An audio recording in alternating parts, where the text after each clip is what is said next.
بسم اللہ الرحمن الرحیم۔ سورہ صف ہے، پارہ نمبر 28، مدنی صورت ہے اور اس میں 14 آیات ہیں۔ اعوذ باللہ من الشیطان الرجیم، بسم اللہ الرحمن الرحیم۔ سبح للہ، تسبیح بیان کرتے ہیں اللہ کے لیے، ما فی السماوات و ما فی الارض، جو کچھ بھی آسمان و زمین میں ہیں، وہو العزیز، وہ زبردست ہے، الحکیم، اور حکمت والا۔ یا ایہا الذین آمنوا، اے ایمان والو، لما تقولون، کیوں کہتے ہو تم اپنے منہ سے وہ بات، ما لا تفعلون، جو کرتے نہیں ہو۔ کبر مقتن، بڑی بیزاری کی بات ہے، عند اللہ، اللہ کے پاس، ان تقولوا، کہ تم کہو وہ بات، ما لا تفعلون، جو تم کرتے نہیں۔ ان اللہ، بے شک اللہ، یحب الذین، محبت کرتے ہیں ان لوگوں سے، پسند کرتے ہیں ان لوگوں کو، یقاتلون فی سبیلہ، جو اس کے راستے میں قتال کریں، صفن، ایسی قطار باندھ کر، کأنہم بنیان مرصوص، گویا کہ وہ سیسا پلائی ہوئی دیوار ہیں۔ وَإِذْ قَالَ مُوسَىٰ، اور جب کہنے لگے موسیٰ علیہ السلام، لقومہ، اپنی قوم سے، یا قومی، اے میری قوم،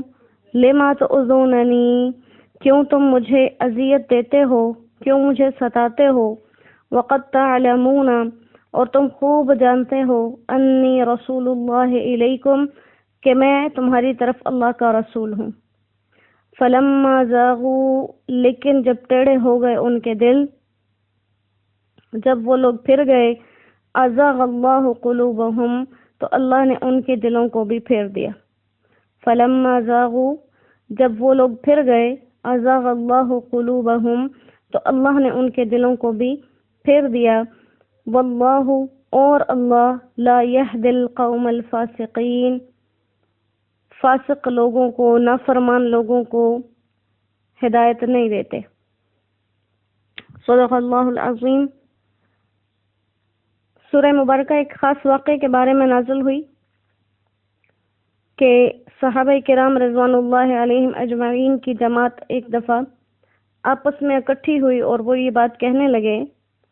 اگر ہمیں معلوم ہو جائے کہ اللہ کے نزدیک سب سے زیادہ محبوب عمل کون سا ہے تو ہم اس پر عمل کریں۔ اور بعض جگہوں پہ ہے کہ ان حضرات نے یہ الفاظ کہے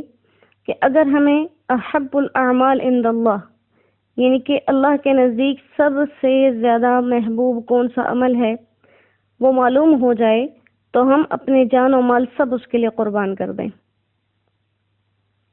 اب ان لوگوں نے آپس میں یہ مشورہ کیا اور کہا کہ کوئی جا کر آپ صلی اللہ علیہ وسلم سے اس بارے میں پوچھ لے، لیکن کسی کی ہمت نہ پڑی جانے کی، اور یہ لوگ ابھی اسی مذاکرے میں موجود تھے کہ اتنے میں آپ صلی اللہ علیہ وسلم نے ان کے نام لے کر ان کو اپنے پاس بلایا اور ان کو وہ بات بتا دی جس سے معلوم ہوا کہ آپ صلی اللہ علیہ وسلم کو وحی کے ذریعے ان کے اجتماع کا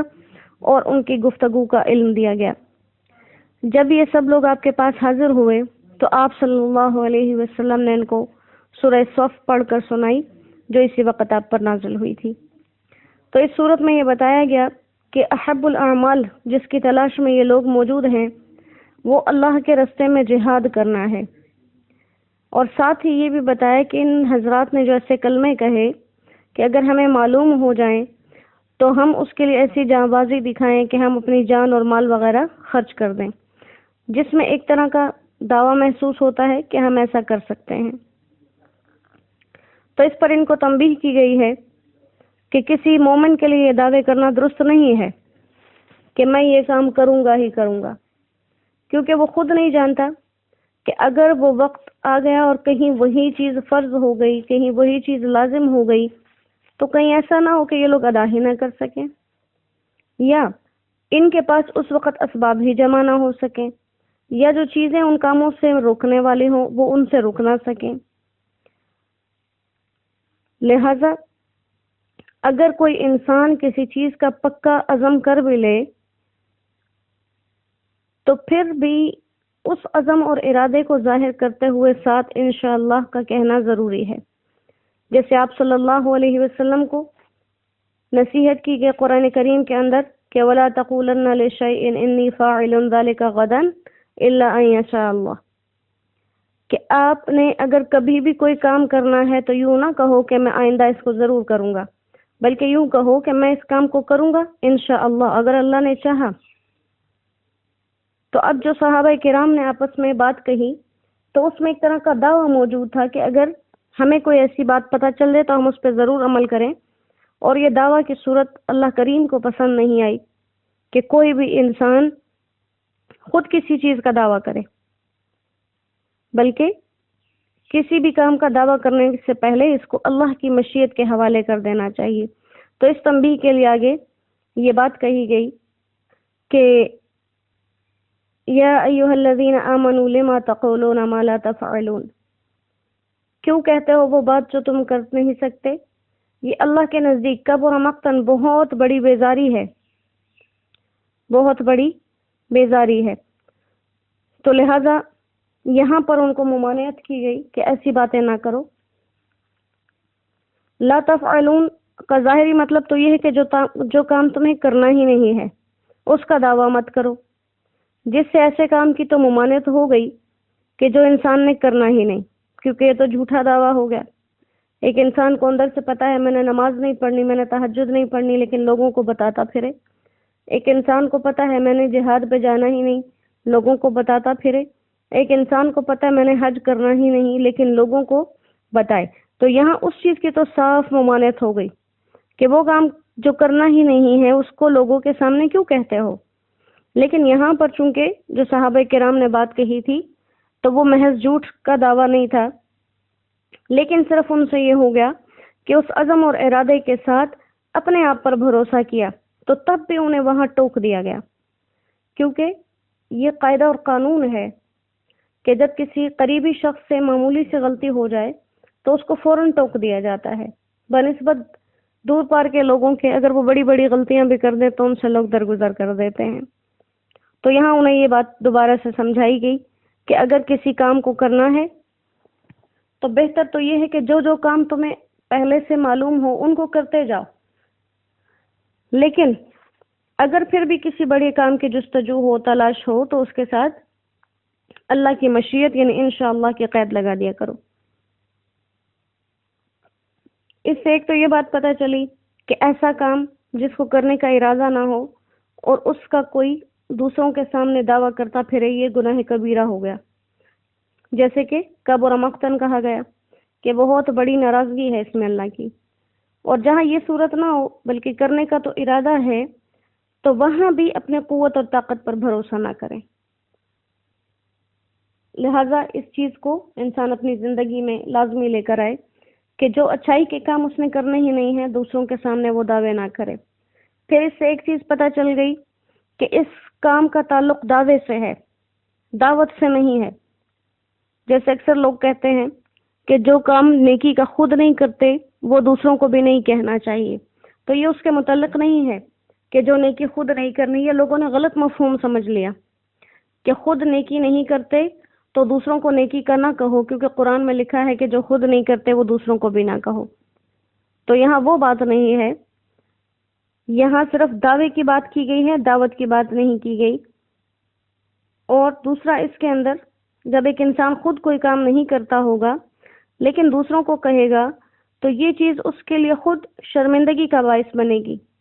کہ میں دوسروں کو کہہ رہا ہوں خود نہیں کر رہا، تو ایک نہ ایک دن خود اس پر چل پڑے گا۔ لیکن جتنی بھی اچھائی کی باتیں انسان کو معلوم ہیں، چاہے وہ ان پہ خود عمل کرتا ہے یا نہیں کرتا، ان باتوں کا دوسروں تک پہنچانا ضروری ہے، کیونکہ ہو سکتا ہے دوسروں کو کہنے کی برکت سے کبھی نہ کبھی خود وہ اس پر عمل کر جائے۔ تو اب اگر یہ انسان کسی واجب عمل یا سنت عمل کے اندر کوتاہی کر رہا ہے تو اس کے اوپر اپنے نفس کو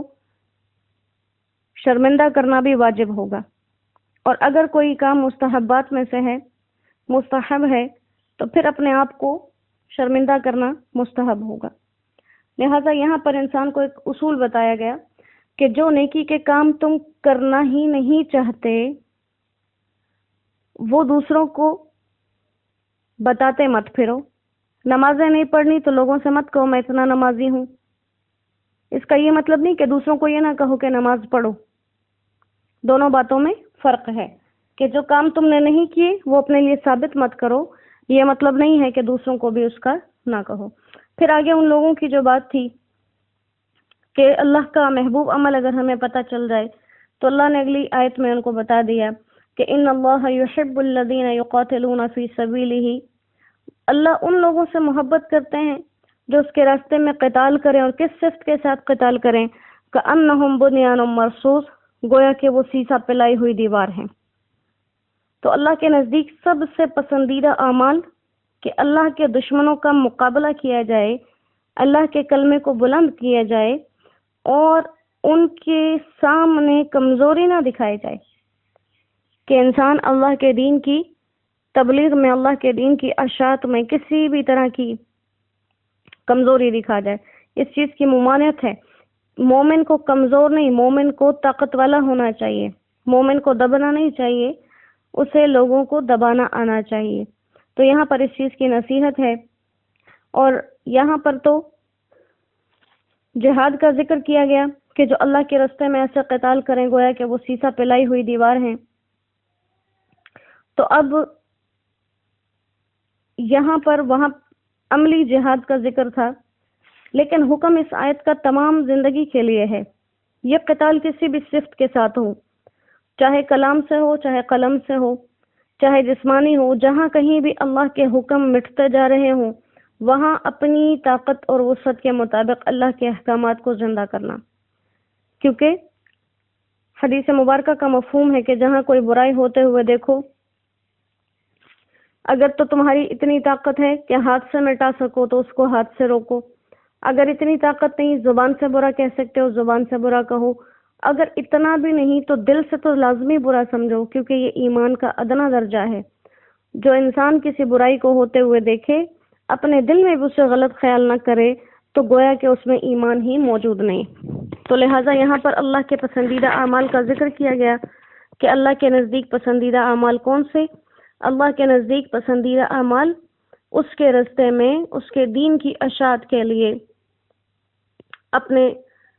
تن من دھن کی بازی لگا دینا۔ تو اللہ کریم ہم سے یہ کام بہترین طریقے سے لے لے کہ ہماری جان کو، ہمارے مال کو، ہمارے وقت کو اللہ نے ویسے بھی کسی نہ کسی کام میں لگانا ہے۔ ہم جب دنیا میں آئے ہوئے ہیں تو صرف اس لیے نہیں آئے کہ کہیں سو کر ہی وقت گزاریں گے، ہم لازمی صبح جاگنے سے لے کے رات کے واپس سونے تک مختلف کام کریں گے۔ تو اللہ نے ہمارے آزاد سے کام لینے ہیں۔ اللہ کریم ہم سے بجائے دنیا کے اور اپنی نافرمانی کے اللہ ہم سے اپنی اطاعت والے کام لے لے، اپنی رضامندی والے کام لے لے، جس سے وہ ہم سے مکمل راضی ہوں۔ وآخر دعوانا ان الحمد للہ رب العالمین۔ السلام علیکم ورحمۃ اللہ وبرکاتہ۔